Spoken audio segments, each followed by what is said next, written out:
জাতিলাও আৰু বাহু মাছৰ সৈতে বনোৱা হ'ব সুন্দৰ এটি আঞ্জা।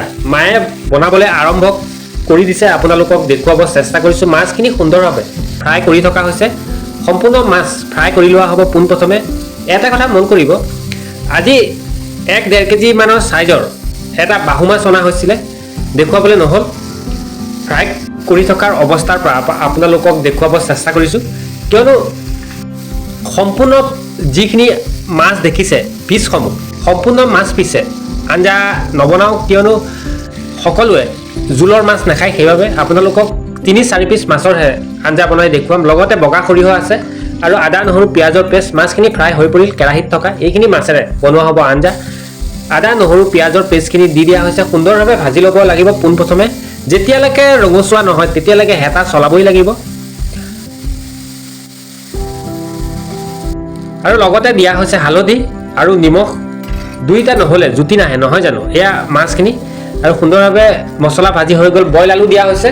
সুন্দৰভাৱে মছলা আৰু আলুখিনিৰ সৈতে সুন্দৰভাৱে আকৌ এবাৰ ভাজি ল'ব লাগিব, তেতিয়াহে টেষ্টটো আহিব, নহয় জানো? আজি বাহু মাছৰ আঞ্জা, নাম যেনেকুৱা সুন্দৰ বাহু মাছ আঞ্জা ভাগো তেনে সুন্দৰ হ'ব লাগিব, নহয় জানো? সেইবাবে সুন্দৰভাৱে অলপ কষ্ট কৰি হ'লেও আপোনালোকক দেখুৱাবলৈ চেষ্টা কৰিছোঁ। এয়া সৰিয়হৰ পেষ্ট কৰি লোৱা হৈছে। লগতে দি দিয়া হৈছে কুটি থোৱা জাতিলাও। সৰু এটা জাতিলাও লোৱা হৈছে, যিহেতু ঘৰতে লাগিছিলে। আপোনালোকক আজি সুন্দৰ এটি আঞ্জা বনাই দেখুৱাইছোঁ। ভাজি থকা হৈছে জাতিলাও আৰু আলুখিনি। অলপ টাইম ভাজিব লাগিব। যিমানে হেতা চলাব সিমানে টেষ্ট বাঢ়ি আহিব, মনত ৰাখিব এই কথা। আৰু লগতে দিয়া হ'ব এতিয়া গৰম পানী। ঠাণ্ডা পানী ব্যৱহাৰ কৰা হোৱা নাই, যিহেতু গৰম পানী ব্যৱহাৰ কৰিব লাগে। আমাৰ যি আঞ্জা ভাগ গৰম পানী ব্যৱহাৰ কৰিলে সোনকালে হৈ পৰে, সেইবাবে গৰম পানী ব্যৱহাৰ কৰিব লাগে। সুন্দৰভাৱে পানী দি দিয়া হৈছে। এতিয়া পোনপ্ৰথমে অলপ লৰাই লোৱা হৈছে অলপ টাইম। লগতে দি দিয়া হৈছে সৰিয়হৰ পেষ্টখিনি।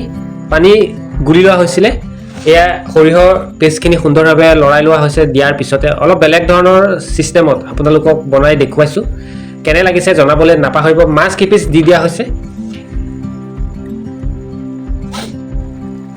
3 পিচে মাছ দিয়া হৈছে, আৰু মাছ দিয়া নহয়। আপোনালোকক 3 পিচ মাছৰ সৈতে বাহু মাছৰ জুতি আৰু সোৱাদ কেনে হৈছে গম পাব। এনেধৰণে বনাওক, মায়ে বনোৱাৰ ধৰণে খাবলৈ সোৱাদ হয়। 15-20 মিনিটমানৰ কাৰণে ঢাকনা মাৰি দিয়া হ'ল। 15-20 মিনিটমানৰ পিছত ঢাকনা উদঙাই লোৱা হ'ব। ইতিমধ্যে আঞ্জাখিনি উদঙাই লোৱা হৈছে। চাওক কি সুন্দৰভাৱে সিজি পৰিছে। ইতিমধ্যে আমাৰ আঞ্জা সম্পূৰ্ণ হৈ পৰিল। 15-20 মিনিটৰ ভিতৰতে হৈ পৰিল। ঢাকনা উদঙোৱাৰ লগে লগে এতিয়া কাঢ়ি ল'ব লাগিব সুন্দৰভাৱে। এয়া আঞ্জা ভাগ কেনে লাগিল আজিৰ আঞ্জা জনাবলৈ নাপাহৰিব। পুনৰভাগ আপোনালোকক মা আছাম ভিডিঅ'লৈ স্বাগতম জনাইছোঁ। আৰু আপোনালোকে যদি ভিডিঅ'টো চাই আছে, এটা লাইক এটা শ্বেয়াৰ কৰিবলৈ নাপাহৰিব। লগতে ছাবস্ক্ৰাইব কৰিবলৈ নাপাহৰিব, যিহেতু আৰু সুন্দৰ সুন্দৰ যাতে আপোনালোকৰ মাজলৈ মাৰ হাতৰ ৰেচিপি আৰু মই বনোৱা সুন্দৰ সুন্দৰ ৰেচিপি দুয়োটা আপোনালোকৰ কাষলৈ শ্বেয়াৰ কৰিব পাৰোঁ।